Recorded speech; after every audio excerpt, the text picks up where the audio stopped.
Buenas tardes a todos, bienvenidos a los expositores y también a los oyentes a la Semana Internacional del Diseño 2025, esta semana online, ¿sí? Estamos en un 20º encuentro latinoamericano y hoy nuestra comisión es Diseño y Sociedad, Territorios, Identidad y Bienestar.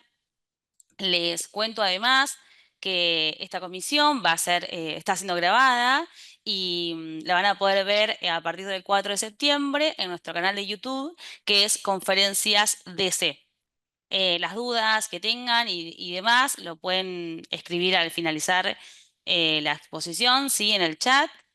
Y bueno, les recuerdo que tienen entre 10 y 15 minutos para que puedan hacer su exposición. También al finalizar cada exposición pueden dejar los contactos para que, bueno, quienes estén interesados puedan estar en contacto con ustedes. Y ahora los voy a ir mencionando y luego de eso vamos a comenzar de a grupo, ¿sí? Los expositores del día de hoy son Alejandra María Pérez Montoya y Andrés Mauricio Murillo Rodríguez, que van a hablar sobre la gentrificación y su influencia en el diseño urbano, caso específico, zona rosa del barrio Laureles en Medellín. Alison Mirelia Herencia Pandía, Virginia Borges Flores, Johan Inmei Chilcha, Tamariz Palián Cárdenas, Ronaldo Son con Tarifa, que van a hablar sobre el monasterio Santa Catalina, señales para un legado eterno. Tercera exposición, Ana Carla Milene, Laura Mamani, Gabriela Condori, Paulo César Coaquira, Renato Quispe Ramírez, Nelly Rosas Goche y Brigitte Valeriano sobre el puerto de Hilo City Icons. También va a estar Ángela Pisa Prado con Gabriela Gómez San Miguel, Ángela Prado y Jorge Sánchez Munevar. Van a estar hablando sobre la gamificación para la rehabilitación física y motora funcional. Candela Jimena nos va a hablar sobre el detrás de escena de una arquitectura. Diana Capel sobre la armadura que elegís cada mañana, imagen y emoción. Daniel Martínez, Mabel León y Alejandro Rubio sobre Nexo. Edgar Mauricio Osorio Alzate y Nicolás Retrepo Henao sobre portafolio, música y depresión, un mundo inmersivo para la promoción y prevención del trastorno depresivo. Y por último, Jessica Sofía Viloria Sierra sobre cómo identificar los procesos de urbanización en las ciudades. Ya presentados todos los expositores, vamos a comenzar entonces con el primer grupo, que es Alejandra María Pérez Montoya y Andrés Mauricio Rodríguez. ¿Están por ahí? Claro que sí, buenas tardes. Bueno, ¿Cómo adelante. están? Muy buenas tardes para todos. El siguiente proyecto se marca alrededor de dos asignaturas, que son las de Seminario de Contextos de la Tecnología en Diseño Industrial y Contexto Artístico y Cultural del programa de cine, ambos programas de la Facultad de Artes y Humanidades del ITM en Medellín. Y esta iniciativa surge precisamente de leer contextos, de leer esos entornos donde se desarrolla nuestra ciudad y que para ambos programas, ambas perspectivas, habían unos puntos de convergencia muy interesantes alrededor de hacer esta lectura. Específicamente el barrio Laureles, un barrio de tradición para la ciudad, de tradición familiar, de tradición de vivir, de un espacio para recrear, donde estratos 4 o 5 compartían tradicionalmente en familia y que con el devenir del tiempo de los años, pues se ha convertido en un espacio de transformación. Tradicionalmente, este espacio que era familiar hacia la década de los 90 empezó a vivir una transformación hacia algo más comercial. Empezaron a aparecer ciertas calles principales con bares, tiendas, otros supermercados, otro tipo de dinámicas que fueron rompiendo un poco esa cotidianidad a la que venía acostumbrado el barrio y que luego esta transformación que vieron las grandes urbes a nivel mundial a final de los 90 donde los centros urbanos se transforman, donde aparecen los moles, los centros comerciales, y van afectando para Medellín, se da también una transformación hacia querer transformar esa imagen que rodea la ciudad. Y eso apuntó entonces a empezar a tener visitantes, tanto turistas como hombres de negocios, que este fuera un centro precisamente distinto a lo que se venía desarrollando en la ciudad. Y allí Laureles, como una comuna dentro del esquema de la ciudad, fue muy importante, precisamente por ese halo de buena presencia, un barrio tradicional, cierta seguridad, un barrio que permitía que estas dinámicas de nuevos negocios, ¿no? y este turismo se fueran articulando y se fueran desarrollando.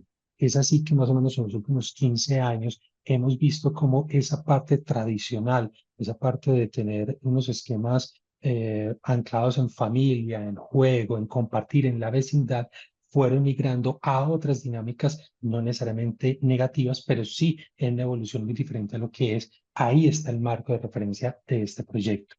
Alejandra. Continuando con lo que decía mi compañero Andrés, se da entonces lugar a ese fenómeno que en la actualidad se denomina gentrificación, ¿sí?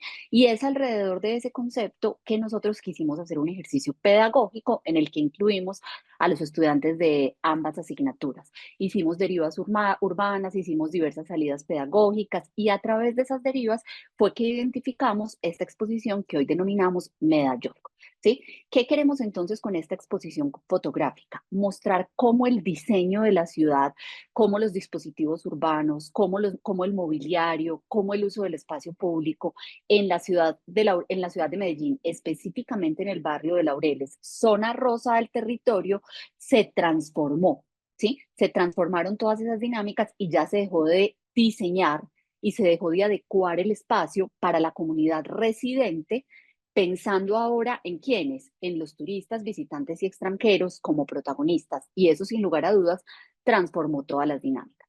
Esta exposición entonces la hicimos alrededor como de 6 perspectivas, que son los ladrillos de la resistencia, se alquila la historia, turismo salvaje, la metamorfosis residencial, el barrio instagrameable y de la tienda al laundry brush. Vamos a ver entonces la exposición.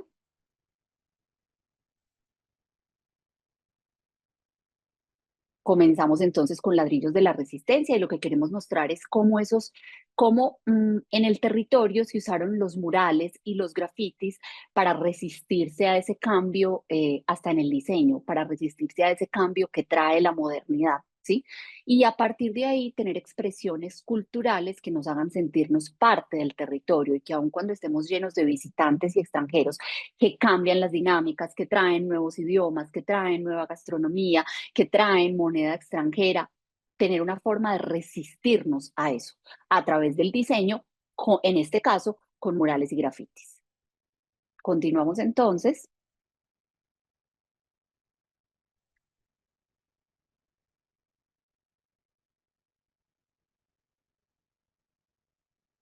Propera la anterior. Muy bien, aquí. Se alquila la historia. ¿Qué pasa con la ciudad? Las dinámicas se transformaron y la ciudad, este barrio Laureles, que era predominantemente residencial, ahora está viviendo un desarraigo, está viviendo un desalojo silencioso. ¿Cómo así que un desalojo silencioso? Si ya nos están diseñando la ciudad, no para nosotros los habitantes, sino para los turistas, el residente ya no quiere vivir ahí.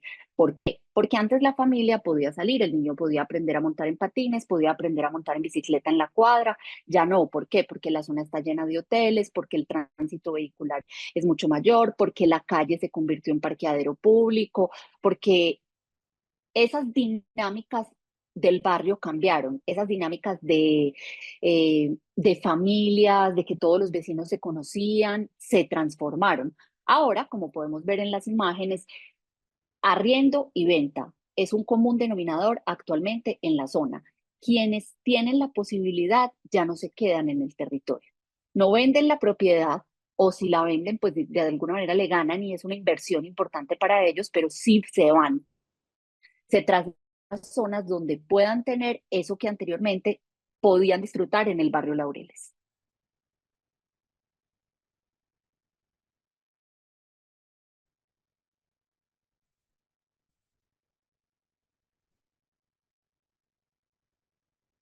Turismo salvaje. ¿Y qué pasa con turismo salvaje? Tristemente, Laureles se convirtió en una zona y principalmente los dos parques, el primer parque de Laureles, el segundo parque de Laureles y la 70, se convirtió en una zona llena de turistas, ¿sí? Ahora se ven muchísimos más turistas, ya no vemos un restaurante con un menú ejecutivo con comida casera hecha por la abuela, no. Vemos marcas internacionales, vemos Starbucks, vemos coworking y ese turismo, esa afluencia de turismo ha generado unas dinámicas que no necesariamente son las mejores. ¿Dinámicas de qué tipo? Narcoturismo, turismo sexual, que se hace visible a plena luz del día, no solo en la noche. El consumo de estupefacientes, todas unas nuevas dinámicas que también entonces cambiaron las dinámicas y cómo se vive y se habita ese territorio. En la zona de la 70, por ejemplo, la zona de la 70 era un territorio muy cuidado, ahora vemos muchísimas otras cosas. Vemos el corredor, por ejemplo, lleno de vendedores ambulantes. Como podemos ver en esta primera fotografía, vendedores ambulantes que no necesariamente dan la mejor imagen de Medellín, que en algunas ocasiones pueden vender piezas con imágenes que hacen apología al delito o algunas cosas que no quisiéramos que mencionaran de nuestra tierra, por ejemplo.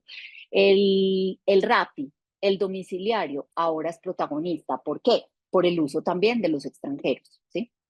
Y esa venta eh, de paquetes turísticos llenó la zona de un montón de voceros, de pregoneros, de personas que afectan la movilidad y la seguridad del territorio. Cabe también anotar en este espacio que desde el diseño es una saturación de todo tipo de imágenes, símbolos, colores. Es una amalgama, nueva amalgama para el territorio que empieza entonces a dar todo tipo de matices y aportes en esa nueva mirada del entorno en un espacio que de esa mirada tradicional evoluciona, pero ya sea más un caos visual.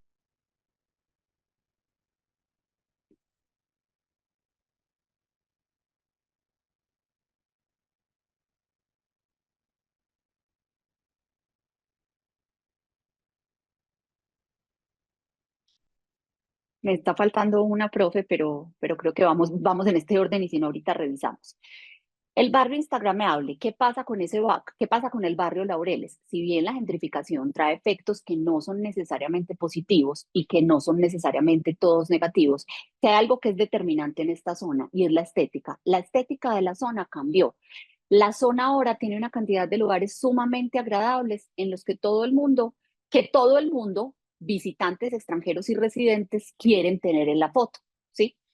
El lugar es estético, es bonito, es agradable a la vista y con nuevas estéticas. Por eso hablábamos ahorita de los ladrillos de la resistencia, en donde se hacen esos murales y esas expresiones artísticas que van dándole peso o van en contrapeso con esta Laureles Instagrameable. Y también cabe anotar que como con esa primera mirada de los grafitis, esa contracultura que se genera desde allí, embellece, engalana, da otro punto de vista y que no es solamente aquí para ese público extranjero, sino que también ese público local termina favoreciendo eso, termina disfrutando precisamente de todas estas nuevas perspectivas y nuevos diseños, nuevas maneras de relacionarse con el espacio.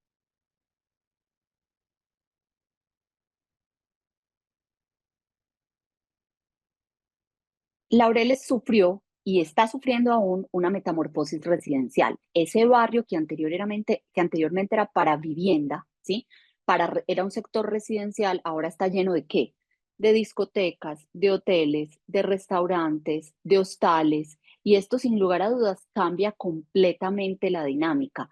Una cantidad de servicios pensados para quién, pensados para el turista, pensados para el extranjero, pensados para el inversionista, ¿sí?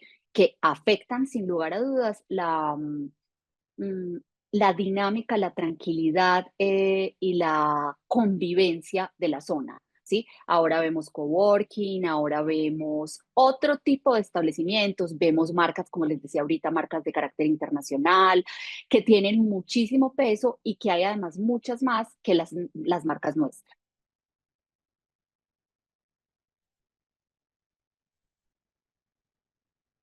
Anteriormente uno podía ir a Laureles.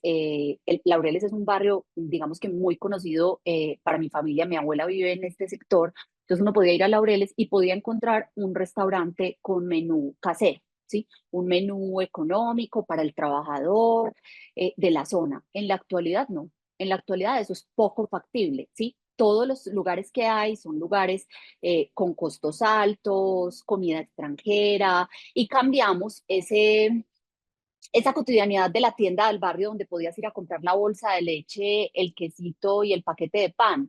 ¿Por qué? Por negocios como este que estamos viendo en pantalla, ¿sí? Entonces, de la tienda de barrio a la lavandería coworking, ¿sí? Entonces yo voy, pongo mi ropa a lavar y mientras pongo mi ropa a lavar puedo trabajar y puedo almorzar, desayunar o comer, ¿sí? Estas, sin duda alguna, son nuevas dinámicas que ahí es cuando uno dice, bueno, no necesariamente es negativo, pero trae otra cantidad de cosas que sin lugar a dudas transforman la historia de este territorio.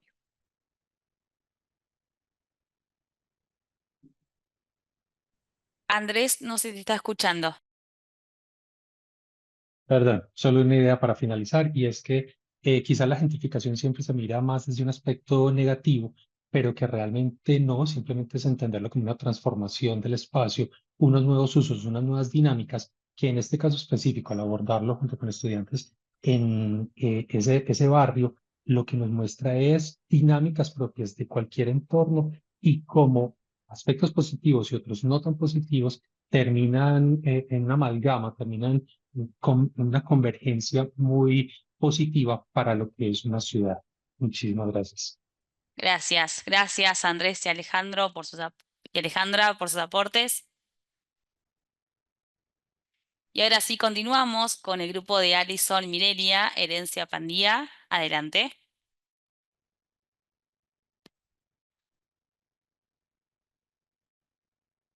¿Están Eh, por ahí? sí, ¿se me Sí, escucha?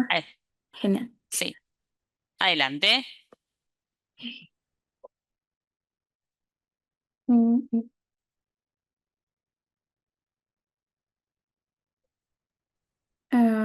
¿Se logra ver? Sí, ya. Sí, lo vemos. Eh, Genial. Bueno, primero me presento. Buenas tardes con todos.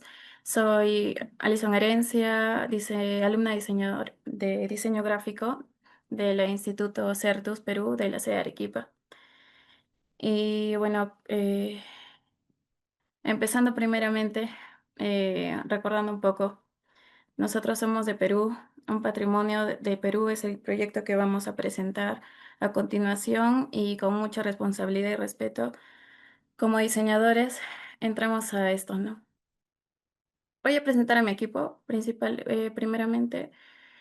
Está conformado por Virginia Borja, Damaris Palián, Ronaldo Sonco, Johan Igme y quien les habla, ¿no? Alison Herencia. Bueno, el monasterio de Santa Catalina no es solo un museo, es un convento activo que se encuentra en Arequipa y es una ciudadela que abre las puertas al mundo y muchos turistas lo visitan anualmente, ¿no? Este siempre se da por lo que es el respeto y el silencio dentro de sus recorridos, de sus pasillos. Y todo se muestra o se mantiene desde una sola pieza que nosotros estamos proponiendo, ¿no? Eh, ah, bueno, una ciudad dentro de la ciudad. El Patrimonio Cultural de la Humanidad, reconocido por la UNESCO en el 2000, se encuentra ubicado en Arequipa y nos recuerda siempre que podemos diseñar para crear y preservar el futuro.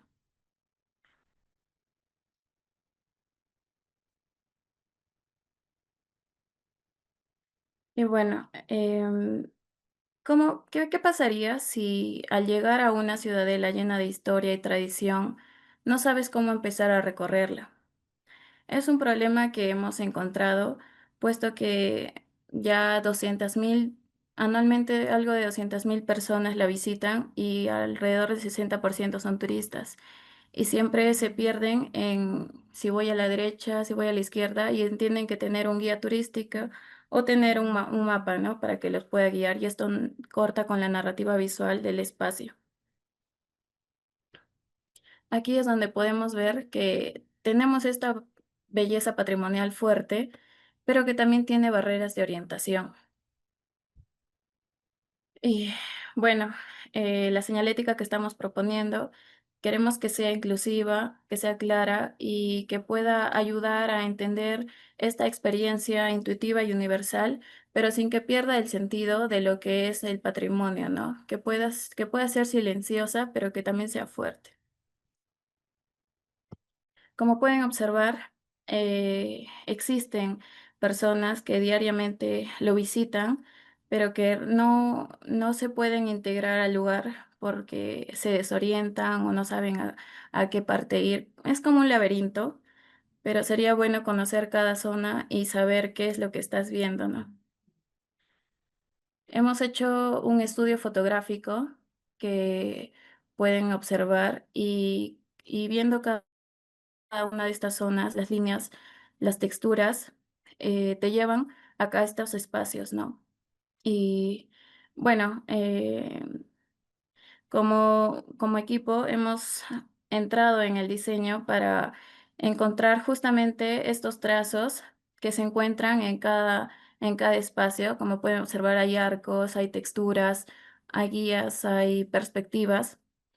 Y junto a esto hemos tratado de ser un tanto minimalistas para que se pueda conectar el diseño que estamos logrando frente al contexto, ¿no?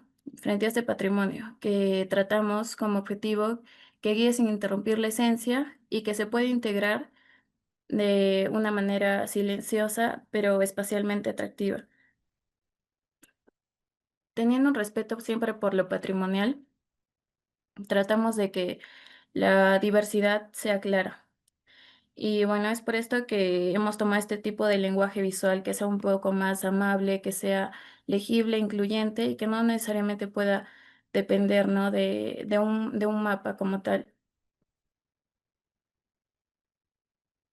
Y bueno, así es como hemos llegado a este concepto, el escuchar el espacio.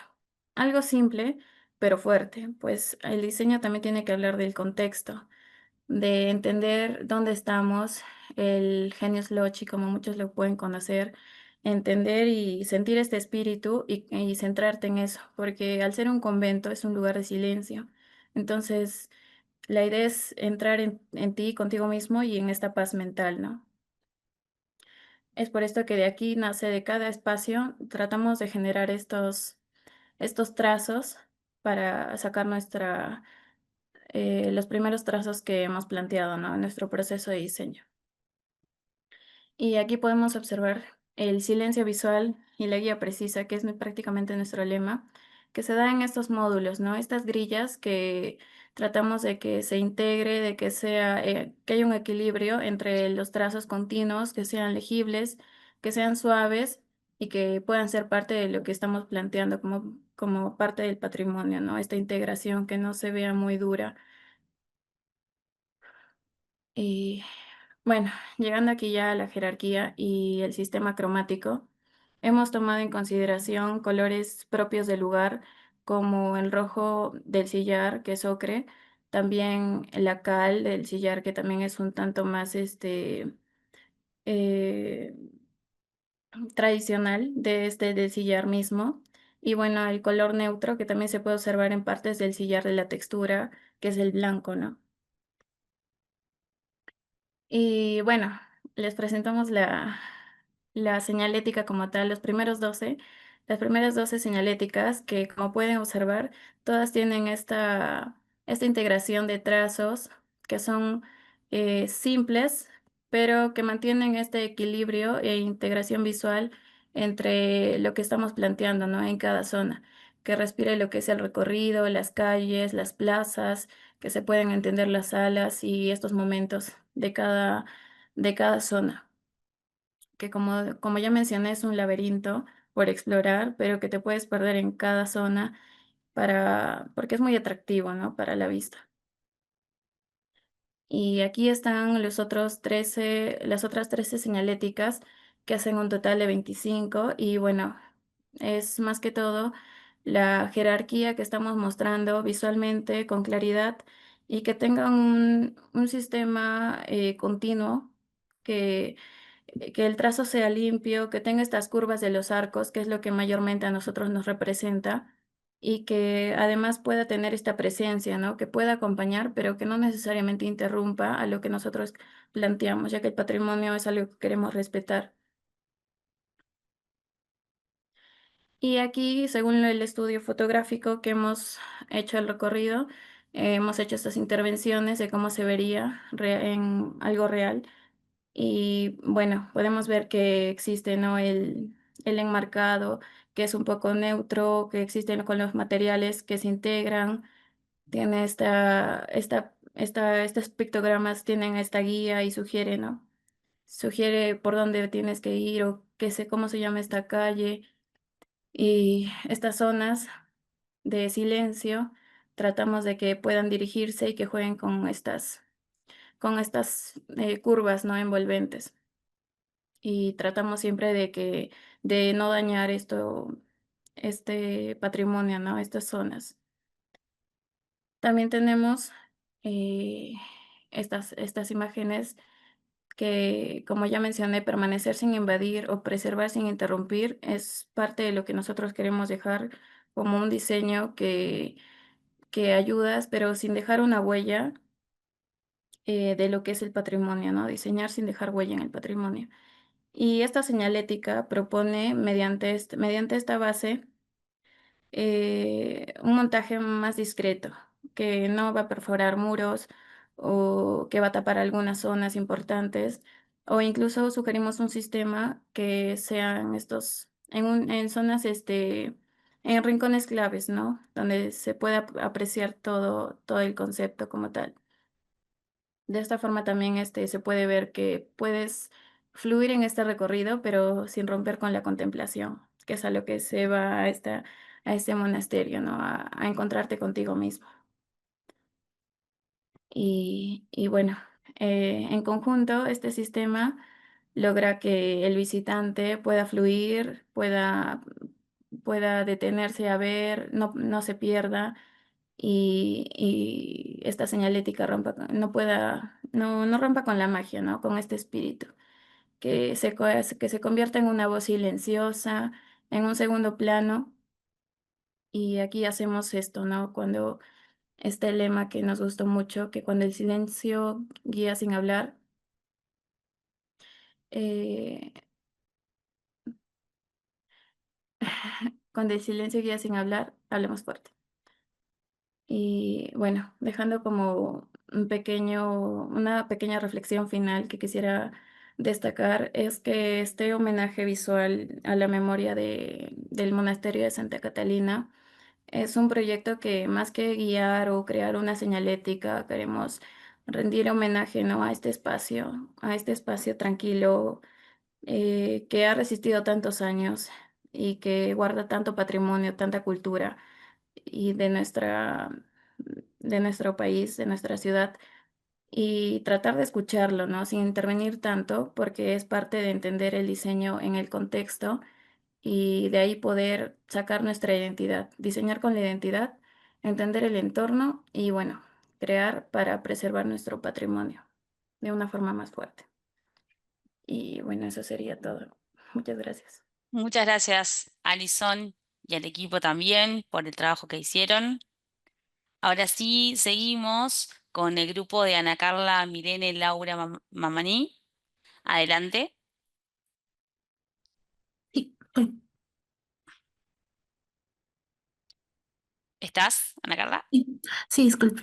Bueno, Sí. cuando quieras.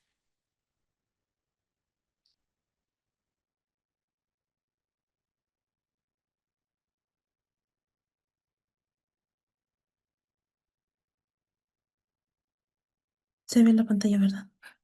Sí.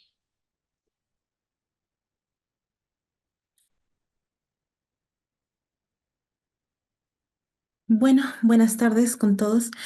Mi nombre es Ana Carla Mirela Laura Mamani y vengo a estar representando a Certus, un instituto de Arequipa, Perú. Eh, es una institución educativa peruana especializada con la formación de diseñadores gráficos comprometidos con el cambio social. Se caracteriza por ofrecer una enseñanza técnica y aplicada donde em, se enseña a aprender no solamente herramientas visuales, sino que también a diseñar para ayudar a la comunidad precisamente. Y eso se trata de nuestro trabajo. Bueno, es un trabajo grupal en donde están mis compañeros, un equipo comprometido para diseñar y ayudar precisamente al puerto de Hilo a tener una identidad visual incluso bastante más unificada de lo que veremos ahorita. Ahora, presento un poco del mapa de Hilo. Es una ciudad costera ubicada en el sur del Perú, en la región Moquegua. Guarda herencia de la cultura chirivaya, pero también y tiene un legado pesquero, mucha actividad pesquera, sus playas, su gente trabajadora son el atractivo turístico y también eh, tiene bastantes lugares que no han sido representados como se debería. Más que nada se destaca la glorieta, pero hasta ahí nada más. Entonces nos dimos a la tarea de una pregunta bastante importante y crítica. ¿Hilo tiene identidad? La respuesta es sí. Hilo es rica en historia, en cultura, en sus paisajes hermosos. Sin embargo, esta identidad siempre se queda apagada por otros destinos turísticos del Perú, o también por precisamente no existir una narrativa visual coherente, unificada, que permita comunicar a quiénes somos como ciudad. Esto se trata en un problema de que hay varias zonas bastante preciosas y pero simplemente van a pasar a ser una foto del montón que va a ser eliminada hasta de las mentes de los turistas que han llegado aquí. Es por eso que el objetivo de este proyecto es crear un sistema de pictogramas que ayuden a visibilizar el valor cultural y simbólico de Hilo. Esto fomentando también el orgullo ciudadano y posicionar a la ciudad como un destino turístico reconocido, al menos a nivel nacional, debido a que mm, al no tener zonas reconocibles, se van a perder o también se olvida el hecho de lo importante es que histórico solamente va a ser reducido a lo que ven de una zona bonita más y ya. Vemos aquí zonas bastante conocidas de Hilo, que han sido hasta representadas muchas veces. Sin embargo, se olvida representar a otras zonas que realmente lo requieren. Por ejemplo, estos, que vendría a ser el cementerio de mascotas, Punta de Coles, el muelle, el anfiteatro con el muelle fiscal y por supuesto la municipalidad de Hilo. Así empezamos el proyecto, con esta investigación para evitar recaer en lo mismo y empezamos a definir el diseño, teniendo en cuenta la arquitectura y por supuesto lo que ya teníamos a la mano, que es que Hilo está siendo últimamente, estos últimos años redecorado y reconstruido a colores más de tonos marinos, azules, celestes, blancos y colores crema de la arena. Entonces empezamos a diseñar. Algunos diseños dieron se mantuvieron desde el inicio. Otros han ido escalando, como podría ser algunos de las plazas, algunos se descartaron. Sin embargo, siempre tratando de mantener la uniformidad de estos y algunos están aquí. Como dije, hemos jugado con la arquitectura, hexágonos partidos a la mitad, por ejemplo, en la playa que se muestra en la primera parte de que sería Pozo de Lisas, respetando el entorno, colocando fauna marina como gaviotas volando, siempre bastante curveado y sólido, limpio también. Punta de Coles, que es lo que lo hemos extraído y no es prácticamente literal, pero tenemos zonas como La Sirena, siempre es un monumento al misticismo que ronda por hilo, de una sirena que rondaba las costas. Tratamos de evitar tener bastantes líneas juntas. En este caso, como sería el brazo, no está terminado, está así. Siempre se la pone señalando a la glorieta y eso ayuda bastante a comunicar esto.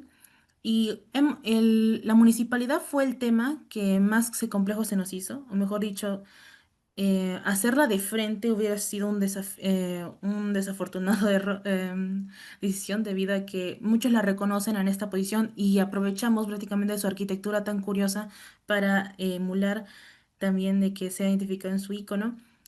Tenemos al pescador arqueado y cansado. Es un monumento, un homenaje a todos los pescadores que han contribuido al desarrollo de Hilo como puerto, manteniendo sus curvas y su pose, y bastante abstraído y minimalista, pero con bastante fuerza. Aquí tenemos a la Glorieta, sin embargo, en playas como Boca del Río son bastante visitadas turísticamente, pero históricamente son muy poco reconocibles.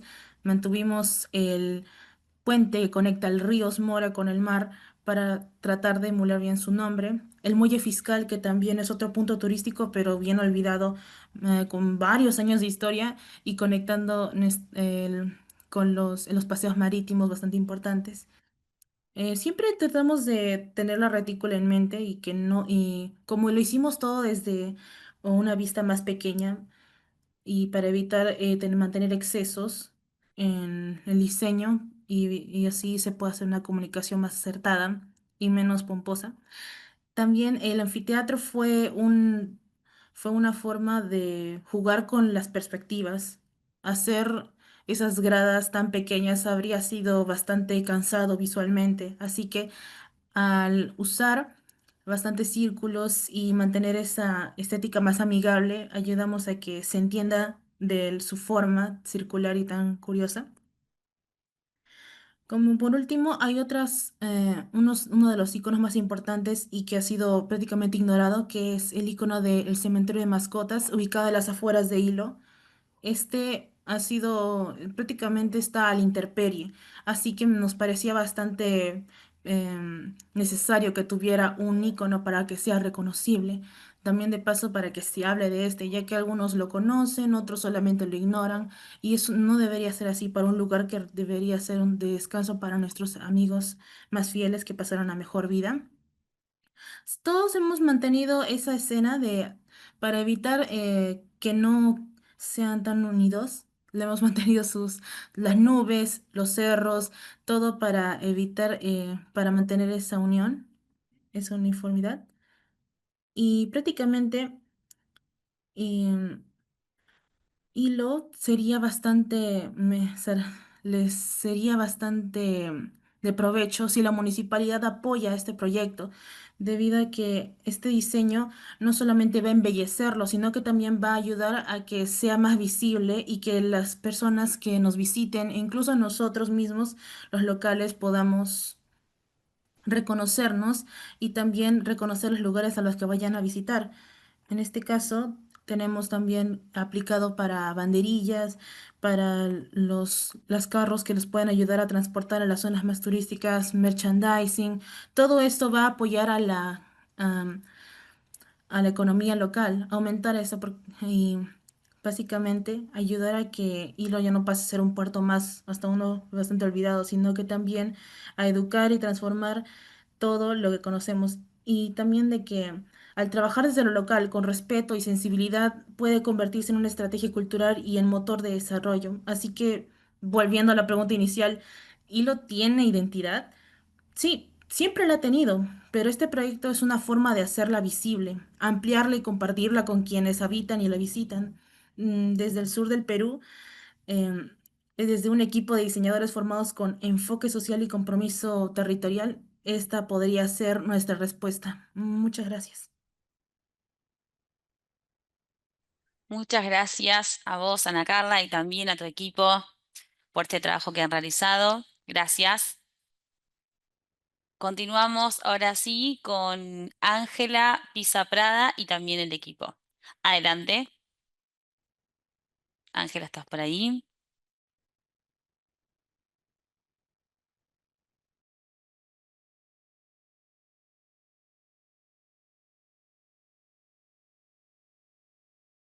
Hola, buenas tardes a todos. Buenas tardes, Ángela, te escuchamos. Mi nombre es Ángela Pisa Prada. Soy estudiante de Tecnología en Gestión de la Comunicación Multimedia de la Escuela Colombiana de Rehabilitación. Eh, También hago parte del semillero de investigación y hoy voy a hablar de nuestra investigación que se llama Gamificación para la Rehabilitación Física y Motora Funcional. Este es un proyecto que inició el semestre pasado y busca explorar cómo el diseño y las narrativas interactivas pueden impactar positivamente en el bienestar y la salud. Nosotros comenzamos abordando una realidad que es muy común y preocupante, que es el sedentarismo, que sus cifras globales son alarmantes, con aproximadamente el 31% de la población global siendo sedentaria. En América Latina, por ejemplo, se aumentó del 31% al 39% en tan solo 5 años. Esto nos pone un desafío bastante grande con el tema de salud pública. Con respecto a Colombia, la situación también es bastante complicada, teniendo que la mitad de los adultos colombianos no cumplen con las actividades físicas recomendadas por la OMS. Y en Bogotá, este sedentarismo se amplía un poco más hacia los jóvenes, hacia los más pequeños, viendo que 8 de cada 10 niños y adolescentes son sedentarios. Entonces, este es un impacto bastante grande. Para, para nosotros es muy importante las personas que están más cerca a nosotros, que son personas entre 20 y 30 años. Personas que pasan largas jornadas de trabajo frente a un computador, frente a un computador estudiando, trabajando, etcétera. Y esto a lo largo hace que tengamos problemas de salud, como dolor en el cuello, que luego se aumenta a dolores físicos mucho más importantes, disminución de la concentración, fatiga, etcétera. Para contrarrestar este tipo de problemas, nosotros conocemos que se pueden utilizar las pausas activas. Sin embargo, eh, son muy pocas las personas que las implementan en su vida como algo normal. Y nos preguntamos el por qué. ¿Que es la falta de tiempo, es el desinterés, tal vez es la falta de motivación? Entonces ahí es donde surge nuestra pregunta clave, que es ¿cómo podemos hacer que moverse sea algo mucho más atractivo, que sea algo que realmente dé ganas? Y pues la respuesta y la herramienta que hemos estado utilizando es la gamificación, que consiste en aplicar elementos de juego como narrativas, como niveles, como recompensas, de manera inmediata, tal vez en contextos que no son juegos. Puede ser la salud, puede ser la educación. Son todos estos elementos que hacen que nosotros pasemos horas en videojuegos y en muchas otras aplicaciones. También hemos estado investigando sobre la tecnología en conjunto con la inteligencia artificial, que puede ser una clave para que utilicemos las pausas activas. Por ejemplo, una IA puede ayudarnos con la personalización de experiencias para diferentes usuarios o nos puede ayudar a analizar patrones de sedentarismo. Puede ayudarnos con recordatorios inteligentes o con un feedback en tiempo real. Todos estos procesos, pues que hacen que sea mucho más atractivo para las personas. Nuestro objetivo es realizar una experiencia digital donde cada vez que una persona realice una pausa activa, puedas desbloquear algo. Por ejemplo, el fragmento de una historia, tal vez un personaje, una decisión. Queremos transformar el ejercicio en algo divertido, que deje de ser algo obligatorio, algo aburrido. Para esto también estamos investigando sobre aplicaciones que se puedan utilizar no solo en celulares, sino que se puedan utilizar en dispositivos wearable, que son los más conocidos smartwatch, que son dispositivos que en base a varios estudios se ha visto que reducen el sedentarismo, que nos ayudan a gestionar nuestra salud y que tienen una retroalimentación inmediata, lo que nos hace tal vez poder estar mucho más pendientes de nuestra salud y nos podría pues ayudar a mejorar. Pues actualmente nuestra investigación eh, está en fase inicial. Estamos buscando aún referentes teóricos sobre la salud, sobre la gamificación, sobre cuáles son las narrativas que podríamos utilizar. Y estamos muy agradecidos, por ejemplo, de poder utilizar y estar siempre de la mano con grandes profesionales de fisioterapia que afortunadamente están en nuestra institución, quienes nos ayudan a no solo a utilizar ejercicios de manera segura y efectiva, sino que también nos ayudan con ejercicios que sean motivadores, que nos ayuden, que sean beneficiosos para la rehabilitación física y la prevención. Em, Además de eso, pues cuando tengamos nuestros primeros prototipos, nuestra intención principal es probarlo con nuestras personas más cercanas, estudiantes como nosotros que estén en nuestra institución, tal vez algunos administrativos, incluso profesores, para poder generar conciencia sobre el movimiento y poder comprender lo importante de nuestra salud. Em, Nuestra motivación principal es esta gran convicción que tenemos sobre que la tecnología, esta misma que nos ha ayudado o que nos ha convertido en personas sedentarias, de esta misma tecnología nosotros nos podemos apalancar para cambiar nuestros hábitos, para mejorar, porque estos son problemas que afectan a millones de personas. Y eso es todo por hoy. Muchas gracias. Muchas gracias, Ángela, a vos, a tu equipo. Gracias por el trabajo que nos compartiste. Y ahora seguimos con Candela Jimena. Adelante, Candela.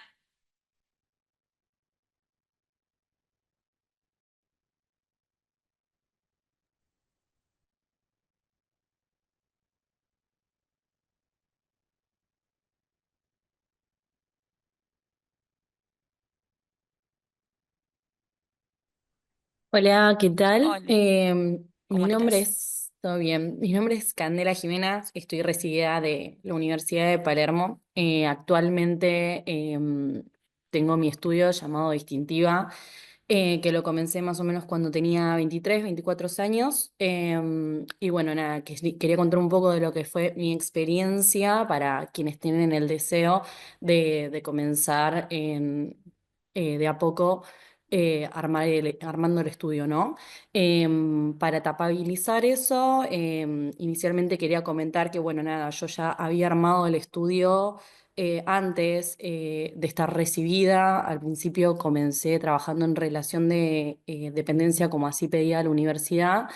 Y sin haber terminado, aparecieron esos primeros clientes desde la mismísima nada, se podría decir, simplemente por publicar proyectos que hacía la universidad.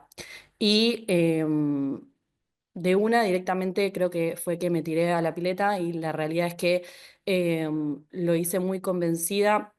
Como dije, ya venía trabajando en distintos estudios y me moví en distintos puestos y en distintos estudios. Hice dirección de obra, proyectos, ejecución, y la ambición también me llevó a que esos jefes empiecen a confiar un poco más en mí y a tener también un contacto más estrecho con los clientes, que fue un punto muy clave, ¿no? Para mí. Siendo Candela, muy perdón que honesta. te interrumpo. Si no estamos viendo que estás compartiendo pantalla, o sea, solo estamos No, viéndote a vos, ¿sí? no va a ser necesario Ok, listo. compartir. No, no. Perfecto. Em, no sé dónde me quedé. Bueno, siendo muy honesta, veía el proceder de esos estudios y al ver los manejos me di cuenta que o creía tener toda la capacidad del mundo para hacer lo mismo que hacían ellos, y si podía hacerlo mejor también, ¿no? Siempre fui muy observadora y autodidacta, y lo que más me interesaba de estar en esos estudios era ver tal vez las falencias que tenían para no repetirlas. ¿A qué me refiero con eso? El rubro de la construcción, si realmente haces las cosas muy prolijas, es demasiado redituable económicamente hablando, ¿no? Por ende, vi en primera persona lo que significaba dejar de lado los intereses del cliente y empezar a ver al cliente como simplemente tal vez un billete, hablando así como de mala manera, ¿no? El hacer eso lo vi realmente en primera persona, como fue el primer estudio que trabajé yo, que realmente fue muy mal y llegaron a la quiebra. ¿Y por qué hago mención de eso y me parece tan importante? Es que para mí, para que un estudio realmente funcione bien, en la cúspide de la pirámide debería de estar el cliente y su economía. No hay nada que un cliente valore más que un profesional cuide el dinero, a pesar de que sea mucho o poco, y que también haya un contacto muy profundo entre profesional y cliente, ¿no?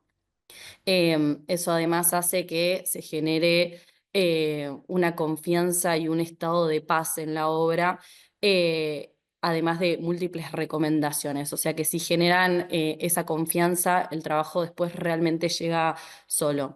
Esa es como la base inicial, que es lo que a mí por lo menos es lo que me da trabajo constantemente, ¿no? Y después, bueno, aparecen otros problemas que uno fundamental creo que es el tiempo. Yo cuando estudiaba el tiempo, cuando era estudiante, me imaginaba, no sé, a Le Corbusier desarrollando la promenade arquitecturale de la Ville Sauva, y realmente ojalá fuera eso. Las problemáticas que tiene hoy cualquier arquitecto es que por ahí aparece un cliente diciéndote que en 2 meses se debe mudar a un departamento, 3 ambientes que necesitan muebles a medida, un cambio de ubicación de bocas e iluminación, de toma corrientes, mesas nuevas, sillones, vos ya sabiendo que eso es realmente imposible, así que el estrés y el tiempo es algo nuevo tal vez, que uno por ahí lo tiene medio naturalizado con las dinámicas que tiene la carrera de arquitectura, pero justamente el entablar un buen vínculo de confianza con el cliente hace que tal vez esto sea un poquito menos estresante, a pesar de que realmente tal vez seamos los mejores diseñadores y tomemos todas las estrategias para generar algo bello y realizable en ese tiempo, dependemos de terceros, que es otro punto muy importante, que son los proveedores y la mano de obra, que realmente lo más importante de entender eso es que hay que aprender a lidiar con la imperfección y los atrasos. Todo se atrasa. El que dice que una obra es totalmente lineal, creo que está totalmente equivocado, al menos desde mi experiencia, a pesar de que yo quiera prever todo, no funciona así. Tal vez ahora sueno bastante relajada hablando del tema, pero me llevó muchos años realmente de sufrirlo, hasta que llegué a una aceptación y un crecimiento personal donde creo tener mayor cintura para solucionar las distintas problemáticas, a pesar de que, bueno, obviamente sigo sufriendo bastante de vez en cuando. Pero bueno, una vez aceitado eso, se supone que deberías empezar a armar procesos. Si hiciste todo bien, el estudio empieza a crecer y aparecen otras nuevas problemáticas, que es como otro estadio más, que es el delegar y empezar a convertirse un poco en lo que es empresario. A mí en la universidad me hablaron muy poco de esto. em, Tal vez o sea, estoy como en un proceso de crecimiento actualmente. Palabras como automatización, delegar, liderazgo, presupuestos muchísimos más específicos y la palabra empresa empiezan a aparecer en mi vocabulario. Ya no alcanza con ser buenos diseñadores y tratar de ejecutar lo mejor posible, sino que se necesita muchísimo más. Ya uno tiene que empezar a cambiar la mentalidad de ver un estudio como algo pequeño y empieza a convertirse en algo muchísimo más grande. Pero bueno, nada, sin eso de perder las sutilezas que comentaba al principio, de tener un buen vínculo con el cliente, esa parte más sensible, ¿no? Sin perder eso, ¿no? Y creo que de todo es como lo más complejo que al menos me toca a mí, y hablando con otros profesionales es un quiebre bastante importante, porque ya ahora el tiempo y la plata comienzan a ir muchísimo más de la mano. Uno aprende a lidiar con todas esas nuevas responsabilidades que son parte del crecimiento del estudio, ¿no? Pasé de estudiar por fuera de la universidad muchos cursos de diseños de interiores y demás, para actualmente estar en un grupo de Vistage, que es para dueños de empresas y CEOs del país, lugar que no me hubiera visto nunca, porque no creía que iba a ser necesario. Así que como consejo fundamental, A mí me hubiera ayudado mucho desde el comienzo formarme en esas áreas que tienen que ver tal vez con finanzas y demás.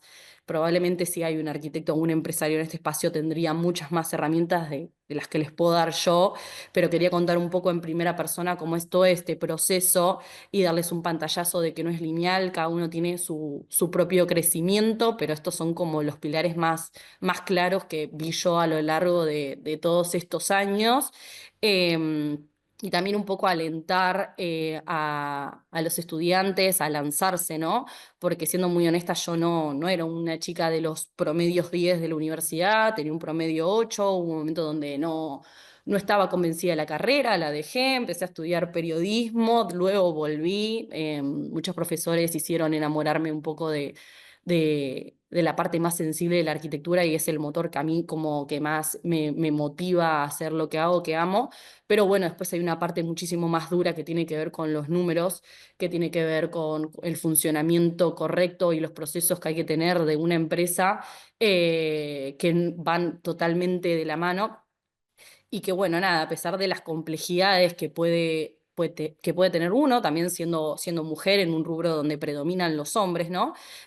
Todo es re posible y bueno, como fundamental a lidiar con lo imperfecto que puede ser el rubro. Y bueno, nada, es un constante aprendizaje. Creo estar bastante orgullosa como de mi proceso de crecimiento y creo que justamente volviendo a lo inicial de la importancia del cliente, creo que mi mayor logro hoy en día como arquitecta y siendo tal vez tan joven es empezar y terminar bien el proyecto con cada uno de esos clientes, generando un vínculo muy lindo, la verdad, y tal vez es como lo que más se deja de lado a la hora de crecer, ¿no? Es como que pasa a un segundo plano, el dinero es como muy avasallante en todo esto.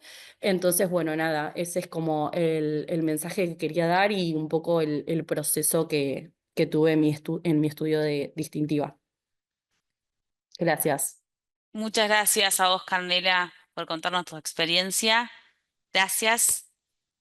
Y continuamos con las exposiciones. Le damos lugar ahora a Daniel Martínez y el equipo. Perdón, pido disculpas. Bueno, con Diana Capel continuamos. Diana, ¿estás? Hola, ¿qué tal? Sí, acá Ahí estoy. estamos. Ahí va. Bueno, adelante.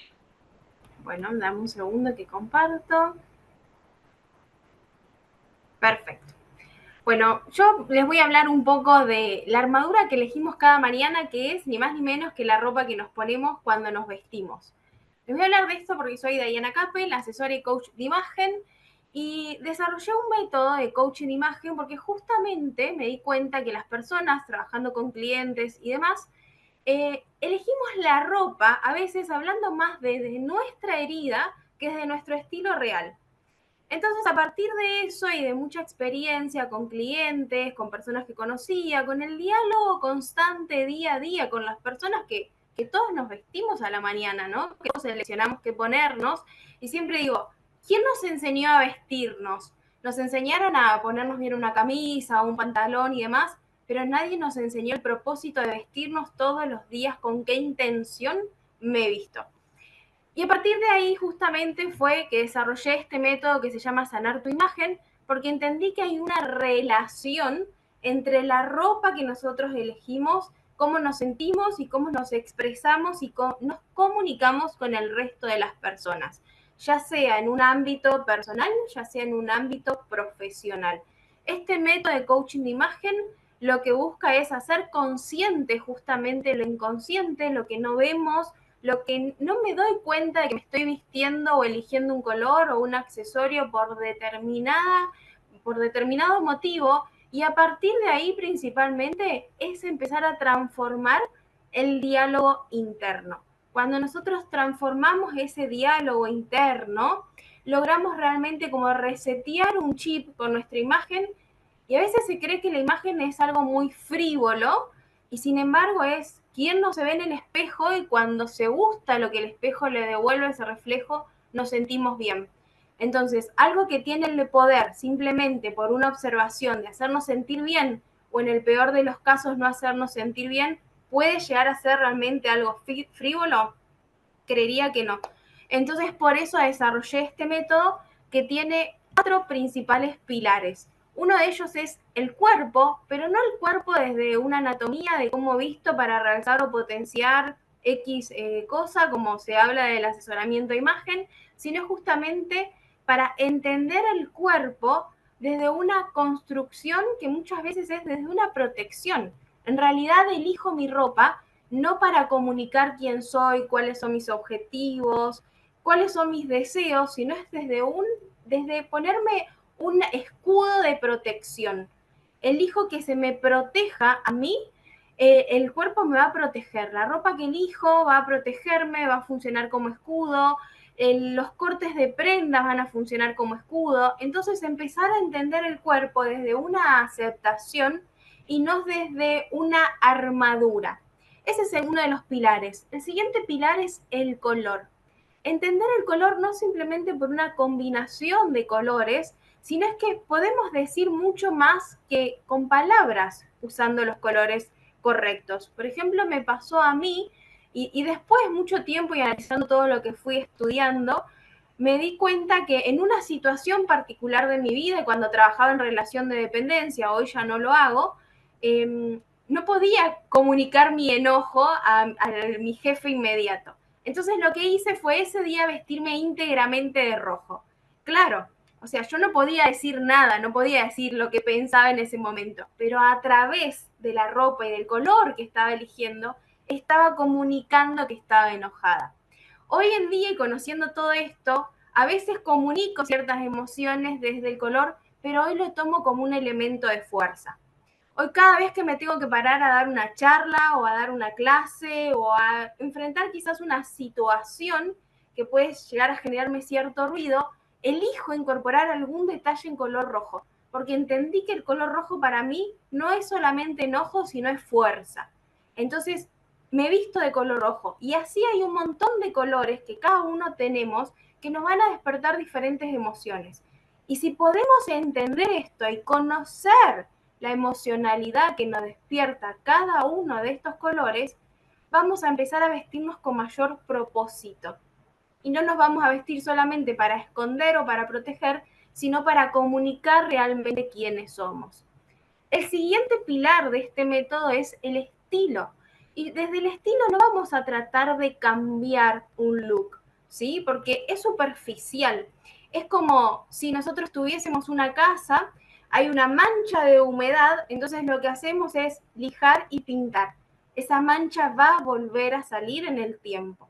Entonces lo que se propone del estilo es realmente descubrir cuál es el estilo que me está potenciando y cuál es aquel estilo que me está limitando y no me está permitiendo ser en mi mayor esplendor.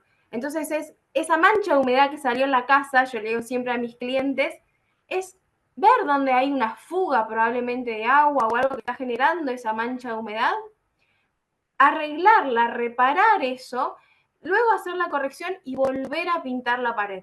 Ahí no vamos a volver a tener por lo menos esa mancha de humedad.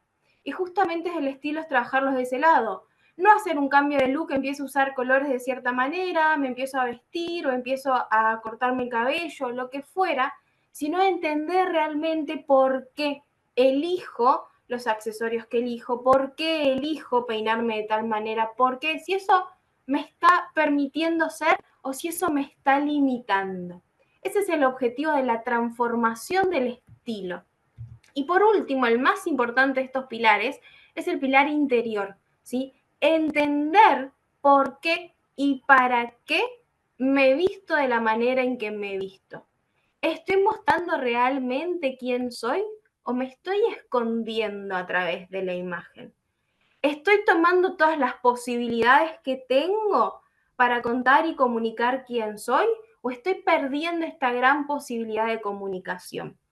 Este fue el proyecto que yo diseñé y lo cual me llevó a pensar cuando estudiaba asesoramiento de imagen, todo lo que había atrás de la imagen. No era simplemente aprender a combinar colores, texturas y estampados, hay una relación, pero inminente con lo que son las emociones y la manera de ser de cada persona.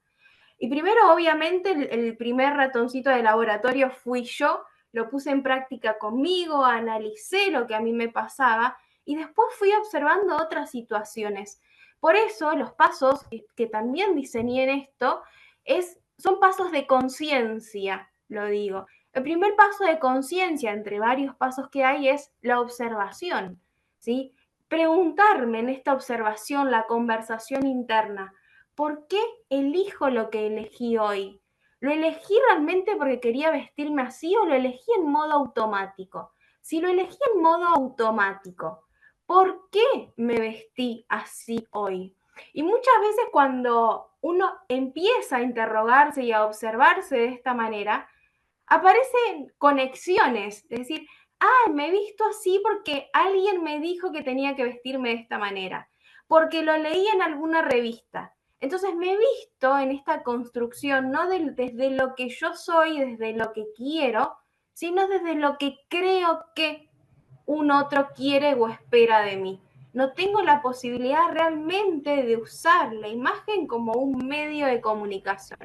El primer paso es ese, observar y hacernos conscientes. El segundo paso es un registro. Esto, aunque parezca a veces algo muy sencillo y hasta insignificante, hacer el registro y anotar lo que voy descubriendo es un paso clave. Me pasa con clientes, con alumnas, porque este es un método que enseño también, que ellas van registrando los procesos y hacen observaciones, mis clientas que son fundamentalmente mujeres, y al paso de la sesión dicen, ¿te acordás que yo no usaba tal cosa? Sí, bueno, cuando lo anoté después me di cuenta porque era que una tía me dijo que, entonces yo en realidad no estaba usando esto porque no me gustaba y que en realidad me gusta y hoy lo uso y me da fuerza, sino es porque una vez me dijeron, pero si no lo hubiese anotado y no lo hubiese registrado, eso se hubiese ido. Y yo no hubiese tenido la posibilidad de empezar a construir mi imagen en función de eso. El tercer paso de este método es justamente las decisiones, porque nosotros podemos observar, podemos conversar con nosotros, podemos hacer un registro, pero una vez que tenemos toda esta información, es el momento de decidir qué quiero hacer con mi imagen, qué rumbo quiero tomar, qué ropa quiero empezar a elegir, qué colores, qué accesorios, cómo visto, cómo miro mi cuerpo, cómo me hablo respecto a mí cuando me miro al espejo. Entonces, en este momento de decisión, siempre hay dos caminos. Uno es decidir para que la imagen siga protegiendo justamente mis heridas, para que mi imagen siga vistiendo lo que creo que querían de mí, lo que se esperaba de mí, o elijo el camino de vestirme y que mi imagen hable de mi estilo, que mi imagen hable de mí, que yo llegue a un lugar y de repente esté diciendo un montón de cosas sin decir absolutamente nada, porque me puse mi color de fuerza, porque elegí la prenda que comunica lo que yo deseo comunicar. Entonces, esto es el propósito del método Sanar tu Imagen, es entender realmente todo lo que hay atrás de la imagen personal y profesional, que no es solamente cubrir el cuerpo, porque no podemos salir desnudos a la calle. Hay emociones, hay pensamientos, hay una posibilidad de comunicación importantísima. Esta es la presentación que yo tengo hoy para ustedes. Soy Diana Capa, el asesor y coach en imagen, breve, concisa para contarles mi método Sanar tu Imagen. Gracias. Muchas gracias, Diana.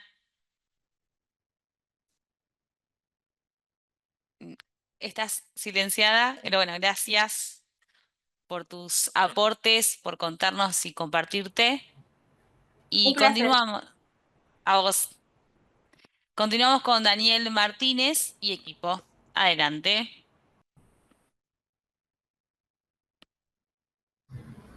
Muy buenas noches. Voy a compartir pantalla. ¿Me pueden avisar si en efecto la están viendo? Sí, se ve. Bueno, muy buenas tardes. Como mencionan, mi nombre es Daniel Martínez. Vengo en representación de mi grupo, en el cual está Mabel León y Alejandro Rubio. Vamos a exponer la plataforma Nexo.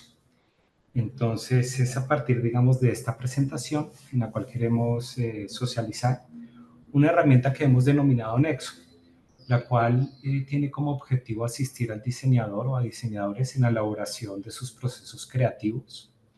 La plataforma se construye a partir de algo que hemos tratado de entender como un sistema nodal, interconectado, que permite recorrer de manera no lineal distintos caminos desde la conceptualización hasta lo que sería la concreción formal de una propuesta de diseño. Y en ese sentido lo que se pretende es facilitar el pasaje de una idea de diseño a su forma, teniendo en cuenta diferentes variables, ¿no? Que pueden ser el contexto en el cual se realiza, los diferentes estímulos perceptivos y los esquemas conceptuales. Un poco para hablar del contexto, y si se quiere un poco de la problemática. Dos del grupo somos docentes, entonces estamos constantemente, digamos, en este trabajo de tratar de llevar, digamos, la idea a la concreción formal y también, digamos, dentro de nuestra práctica de diseño y también, digamos, se aplica al arte. Y uno de los retos que vemos más constantes es traducir justamente estas ideas que pueden ser a veces como unos conceptos de orden abstracto en soluciones visuales que son concretas. Este proceso tiende, digamos, a requerir la capacidad de articular de manera coherente diferentes dimensiones del diseño, ¿no? Como antes estaba refiriendo, ¿no? El contexto, la intención comunicativa, hacer, digamos, una estructura formal, una composición, una ejecución técnica. Sin embargo, este tránsito del concepto a la forma no siempre se da de manera fluida.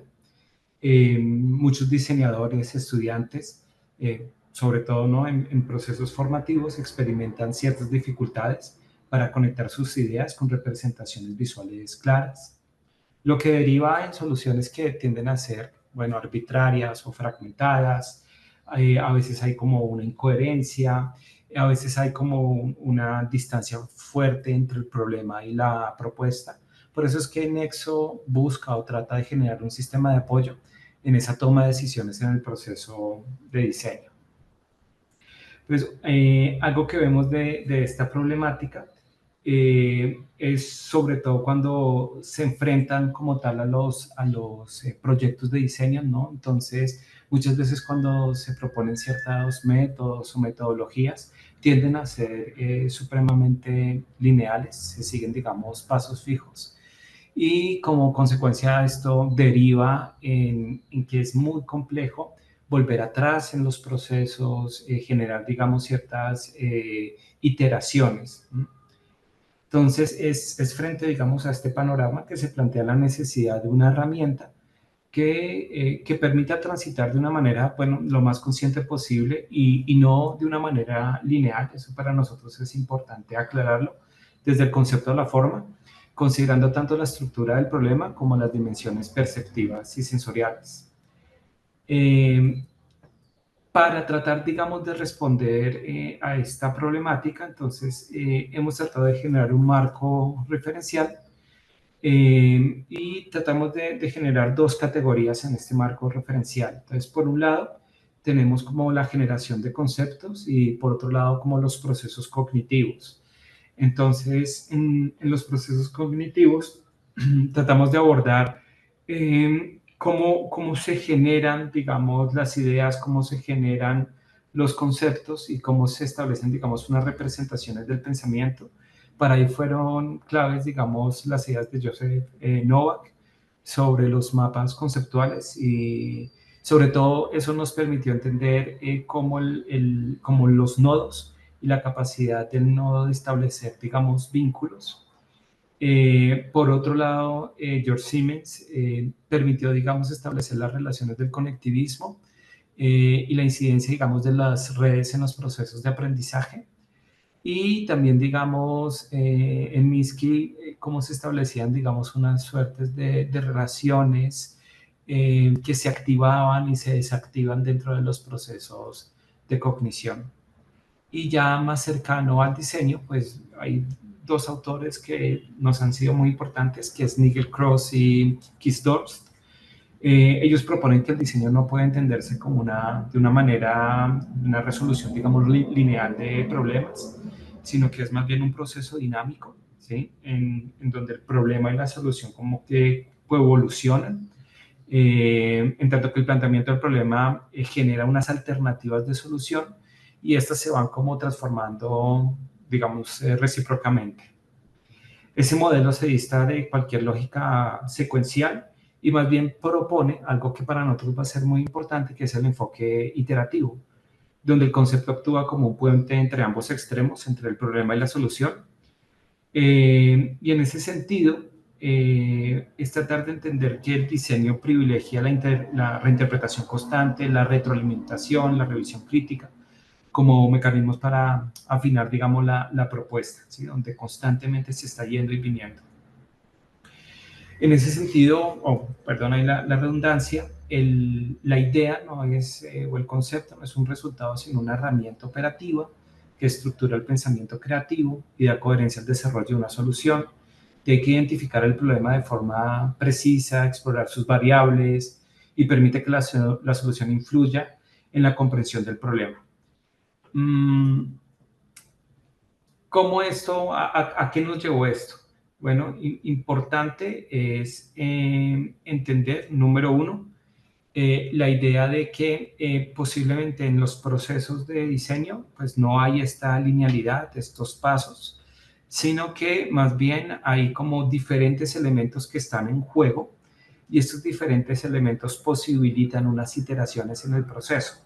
De ahí es que pues viene la idea de que cada uno de estos elementos que está en juego, nosotros tratamos de entender que estos elementos son en efecto nodos que representan una dimensión del diseño que pueden ser explorados en distinto orden, que se pueden activar o desactivar constantemente.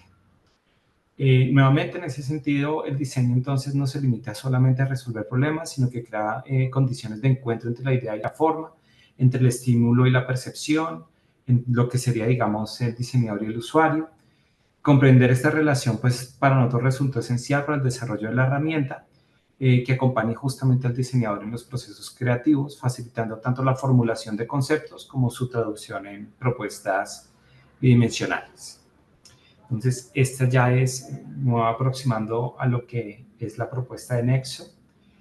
La propuesta consiste en una herramienta que es tanto interactiva como digital y trata de establecer relaciones en el proceso creativo mediante un sistema de nodos interconectados.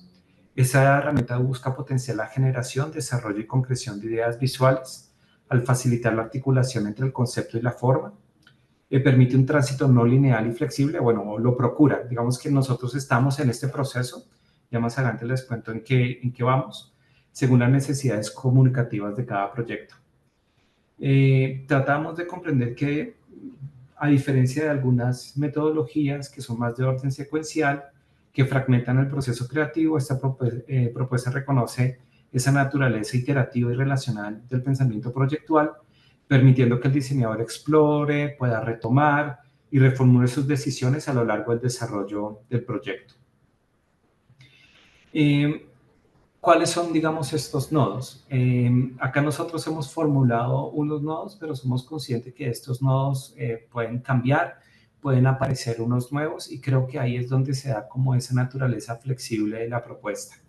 Habría, digamos, un nodo que es un brief, donde trata de entenderse qué es lo que se quiere comunicar, es el contexto.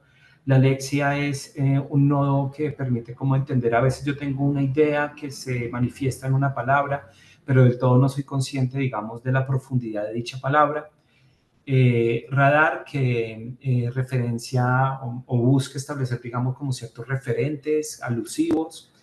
Forma, es todo un estudio formal y morfológico. La composición es un estudio de estructuración. Percepción es a partir de las teorías de la percepción. Hay un nodo que es de experimentación, ¿no? Que permite, digamos, establecer como relaciones entre los diferentes nodos. El medio ya establece, digamos, unas lógicas de concreción, ¿sí? Que determinan cómo se activa la comunicación visual, ¿sí? Acá en un ejemplo. Y la técnica, pues ya es cómo se realiza, ¿no? Técnicamente. Les voy a mostrar así un ejemplo de la plataforma. De pronto me gustaría preguntar, ya se los voy a mostrar, si la ven ahí, donde dice bienvenidos a tu espacio creativo. Sí, sí, sí, Daniel, se ve. Vale. Vale, entonces, esta es una muestra de lo que hemos venido avanzando. El proyecto, digamos, está en proceso. Como les mencioné, tenemos un apartado que es digital y otro apartado, digamos, que es físico. Entonces, se trata, digamos, de explicar de qué trata, cómo funcionan, cuáles son los nodos que estructuran el proceso. Y acá tenemos como unas variables. Yo puedo ir acá a un lugar donde es seguir el recorrido. Entonces, hay ya unos recorridos preestablecidos. Acá explora un recorrido. Entonces, en este caso, con el profesor Alejandro, que da la clase de tipografía en la Universidad Piloto de Colombia, con él estuvimos estructurando los diferentes nodos y con Mabel. Eh, y les voy a mostrar pues brevemente como uno de esos recorridos que se han explorado. Entonces, ¿qué es lo que sucede? Si yo tomo, digamos, esta opción que es explorar un recorrido, entonces lo que hace, digamos, el docente o puede ser un estudio de diseño o puede ser en otros lugares, él toma los nodos y él puede decir, bueno, para este proyecto me sirven estos nodos o estos los voy a desactivar y para este proyecto es importante, digamos, entrar por el contexto o entrar por la forma o entrar por la idea. Entonces, nuevamente, creo que de fondo la propuesta lo que nos quiere decir es que lo importante es que se generen unos nodos y que esos nodos tienen la capacidad de activarse y desactivarse según la necesidad comunicativa. Entonces, en el caso del profesor, se inició, digamos, con el nodo que es el nodo de brief. Se genera el brief, entonces yo puedo descargarlo de la plataforma. Él comentó, digamos, la importancia que después del brief se diera, digamos, esta relación con el nodo radar. Hay también, digamos, unos recursos que los estudiantes pueden bajar para poder, digamos, hacer estos nodos. Si lo requieren, llegamos al nodo de forma, entonces hay todo un estudio desde la forma, desde la composición. También nuevamente hay unos recursos que les permiten como transitar en esto. Es importante entender, digamos, que estos nodos no es fijo. O sea, él sí estableció como una relación de nodo, forma, nodo, composición, pero en la dinámica ya del proceso veíamos como los estudiantes muchas veces cuando estaban en composición se devolvían a otro nodo y retomaban desde la composición. Posterior a esto hay, digamos, un ejercicio de experimentación, nuevamente con otras herramientas que están en disposición. Llega al nodo técnica y por último llega al nodo medio. Esto ya tuvimos como un primer testeo en un curso y bueno, queríamos socializar solo hasta acá la propuesta dado el tiempo y los avances que hemos tenido. Muchísimas gracias por habernos escuchado.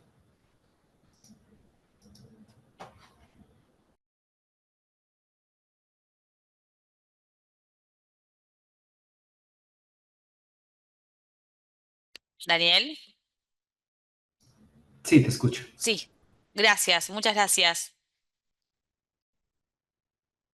A ustedes, muchas gracias. Gracias por tus aportes. Y ahora sí continuamos con el trabajo de Edgar Mauricio Osorio Alzate y Nicolás Restrepo. Adelante. Permítame un momentico, yo comparto. ¿Están viendo mi pantalla? Todavía no estás compartiendo. Ahora sí. Sí. Muy bien. Hola a todos, me llamo Mauricio Osorio, soy de aquí de Medellín, Colombia. Estoy con mi compañero Nicolás Restrepo Henao, somos de la institución universitaria Pascual Bravo. Y les vamos a presentar un portafolio y un proyecto de investigación que fue para la Facultad de Producción de Diseño de nuestra universidad en la temática de tecnología e información. Bien. Nuestro proyecto se llama Estrategia Digital en un Mundo Inmersivo para la Promoción y Prevención de Trastornos Depresivos en Estudiantes Universitarios de Medellín. Lo estamos diciendo que es para promover y para la prevención, no es para otra situación. Por ejemplo, permítanme, yo les muestro por acá.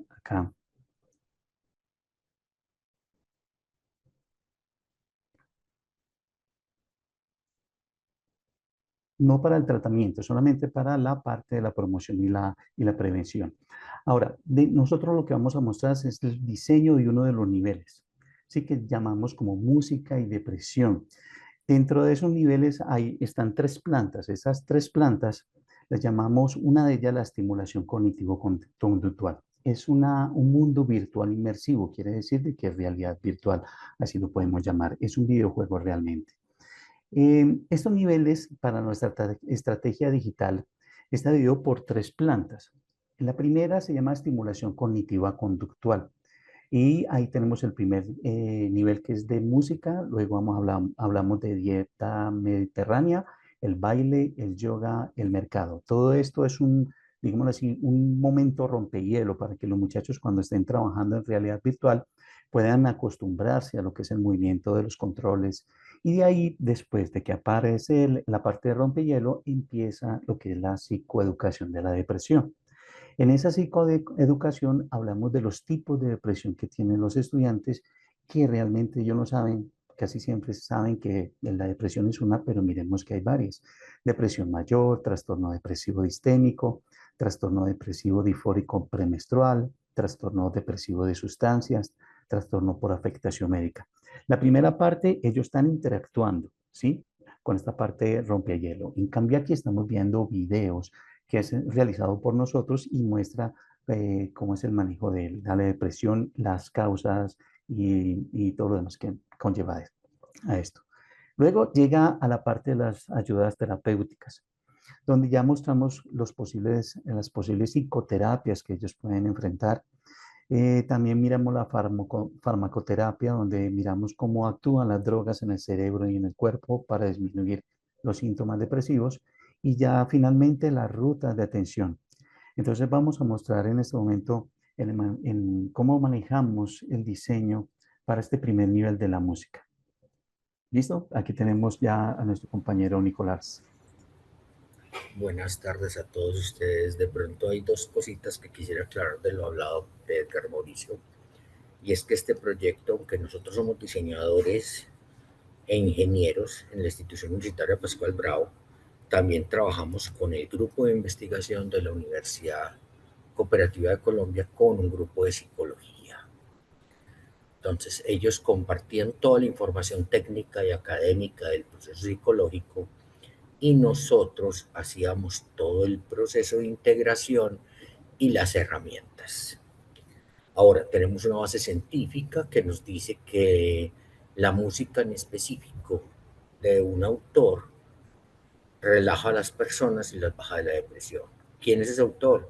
Wolfgang Amadeus Mozart, que a finales del siglo XVI, un joven que alcanzó los 35 años, con la música clásica impacta directamente sobre todas las personas.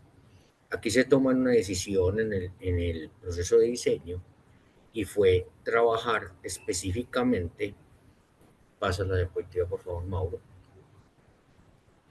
en un proceso de ideación y conceptualización y consulta de referentes. Yo fui la persona que llegó. Quise volver aquí a dibujar a mano alzada con una tableta y quise hacer bocetos a mano. Quise hacer unos mood board de información y de diseño con base en unas decisiones tomadas por el equipo de que íbamos a hacer a las personas, sumergirlas en un ambiente como la Viena del finales del siglo XVI, principios del siglo XVII, que fue exactamente en la época donde Mozart compuso su música y en específico, pero no queríamos hacerlo totalmente inmersivo en la época, ya que en esta misma época la música y los instrumentos musicales se afinaban en do. Y nosotros, la que conocemos a principios del siglo, final del siglo XVIII, principios del siglo XIX y XX, pasa a ser afinada en si. Entonces cambia totalmente la música, la que conocen nuestros jóvenes y nuestras personas.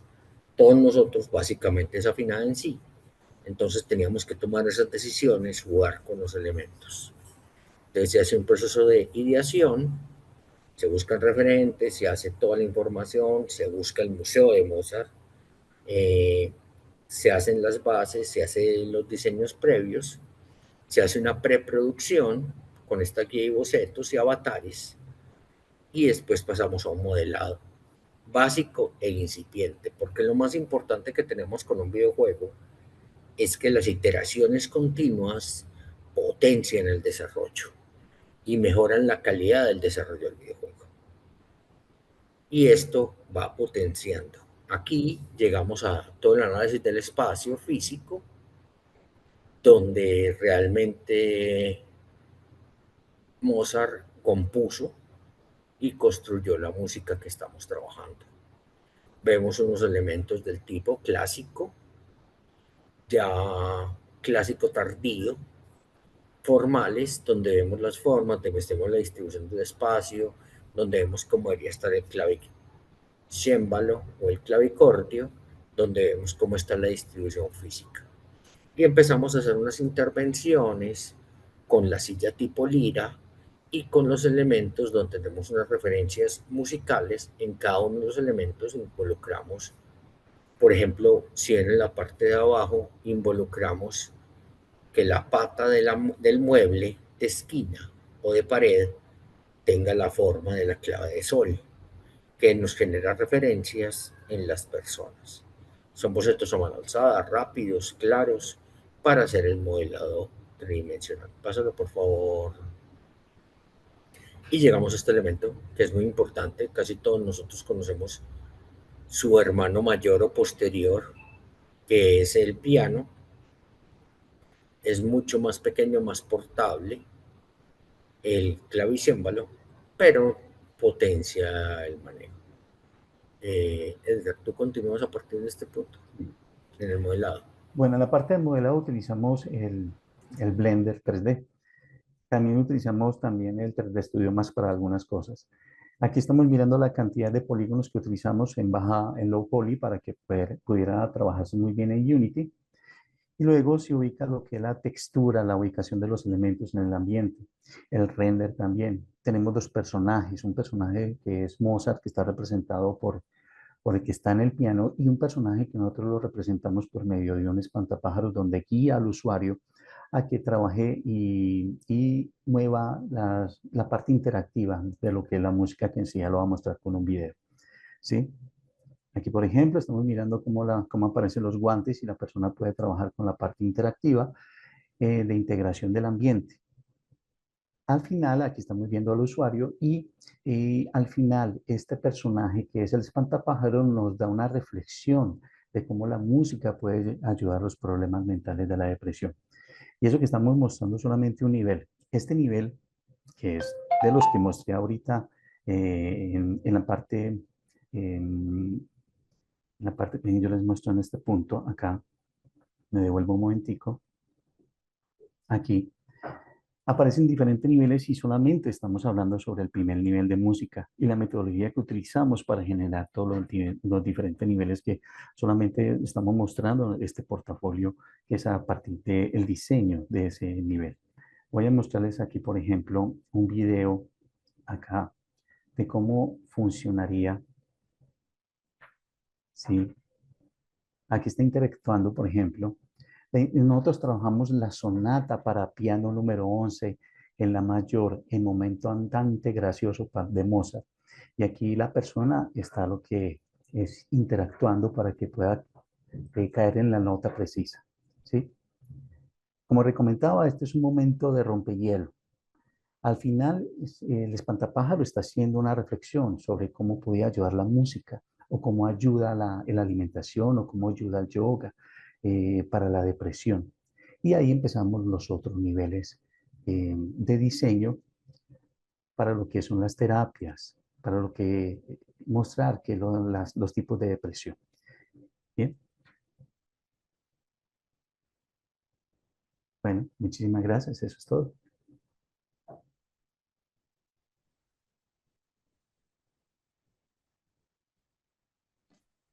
Edgar, Nicolás, muchas gracias por la presentación y por compartirnos este proyecto. No sé si les quedó algo más por comentar. No, muchísimas gracias. Hasta ahora, entonces. Muchas gracias. Bien, vamos a continuar entonces con nuestra próxima expositora, que es Jessica Viloria. Jessica, bienvenida, ¿estás por acá? Sí, un momento. Bien, bienvenida, adelante, cuando gustes puedes comenzar.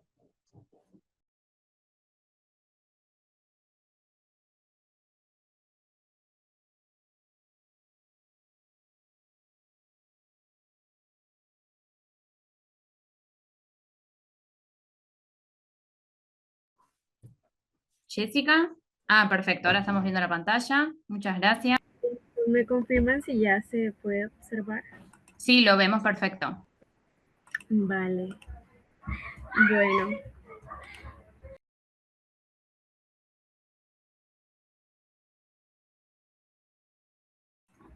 Bueno, primero que nada, buenas noches a todos. Mi nombre es Jessica Sofía Viloria Sierra.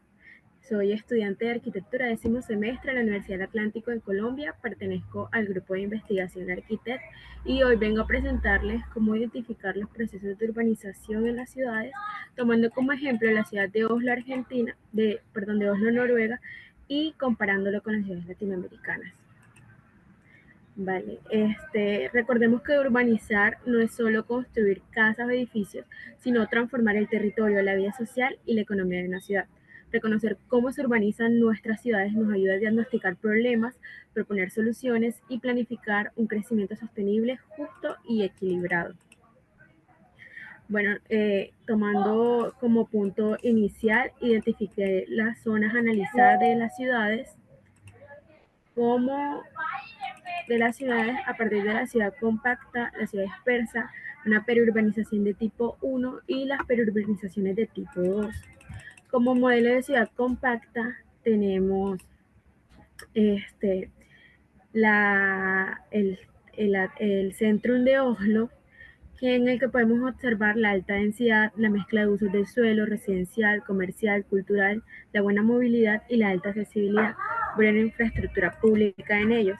Esto si lo comparamos con América Latina, por ejemplo, acá en Colombia, en la ciudad de Barranquilla, tenemos el centro histórico y el Paseo Bolívar. En México también podríamos encontrar este tipo de ciudades compactas como el centro histórico y la Reforma.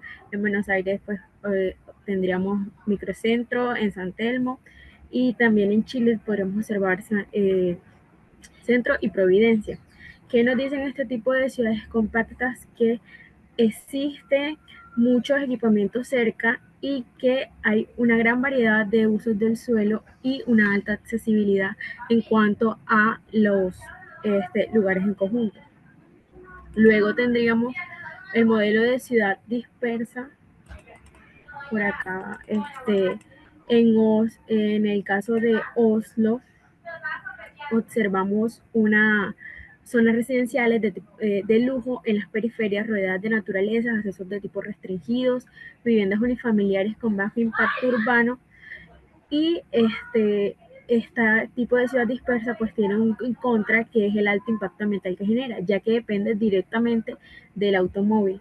Bueno, acá en el caso de Colombia pues podríamos tener, tratando desde la ciudad de Barranquilla, Vía Campestre.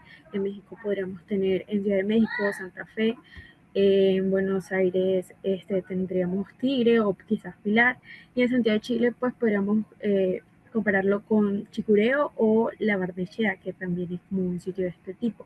Tenemos también los tipos de periurbanización de tipo 1, en este caso de Noruega, pues tenemos el Fossum en Oslo, que si bien es una urbanización de tipo planificada, conectada por vías principales, tiene acceso a equipamientos bastante un poco específicos de tipo educativo, deportivos o de salud. Sin embargo, no hay como tantas cosas específicas que generen un alto impacto ambiental.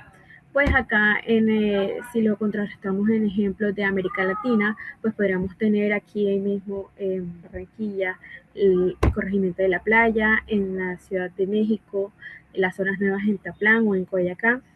En Buenos Aires podríamos tener partes de La Matanza o Avellaneda, y pues en Santiago de Chile encontraríamos Maipú o sectores de Nueva Puente Alto.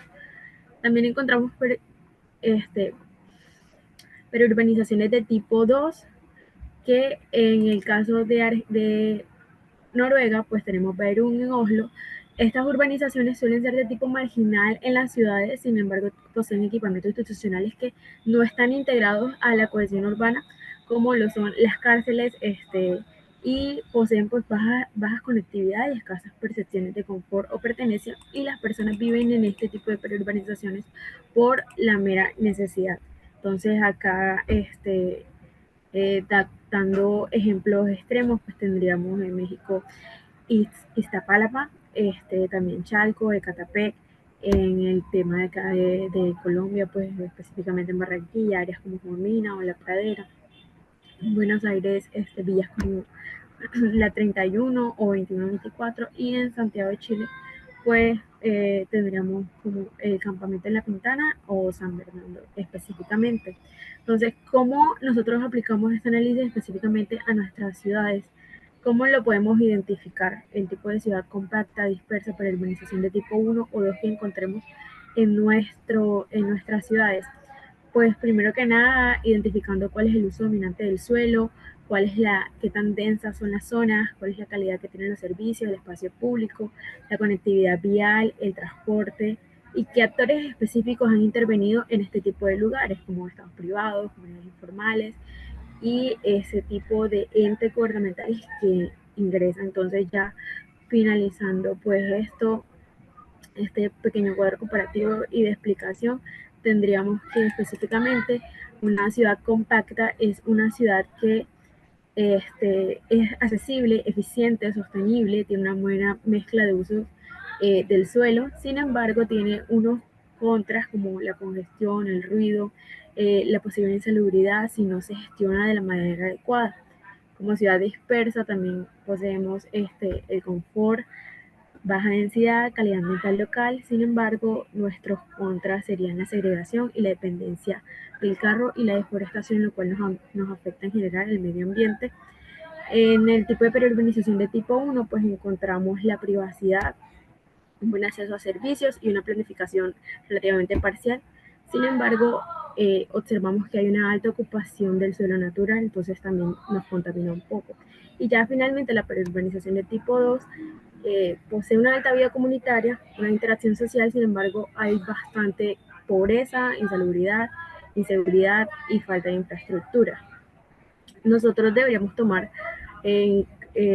Oslo como espejo y advertencia, ya que demuestra que es una ciudad que puede tener diferentes formas de urbanización y aún así mantener una cohesión territorial, sostenibilidad ambiental y una calidad de vida que no se ve mucho en América Latina, y muchas veces notamos que estos procesos de urbanización suelen ser desiguales y no planificados.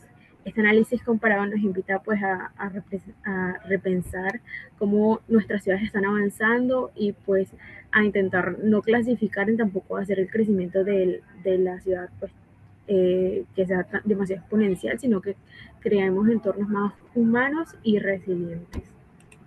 Gracias. Muchas gracias, Jessica. Muy interesante el proyecto, así que muchas gracias por compartirlo con nosotros. Bien, Jessica fue nuestra última expositora, ¿sí?, de la comisión. Los invito a los expositores que tuvimos hoy a encender sus cámaras, ¿sí?, así podemos brindar unas palabras finales. Bien. Este es el primer día, ¿sí?, de las comisiones del Encuentro Latinoamericano de Diseño. Es un placer recibirlos de parte de la Universidad de Palermo, de la Facultad de Diseño y Comunicación. Bueno, les brindo estos minutitos que nos quedan, si nos quieren compartir algo más de sus proyectos, hacer algún comentario al respecto de algún proyecto compartido. Adelante, tienen el micrófono para utilizar libremente.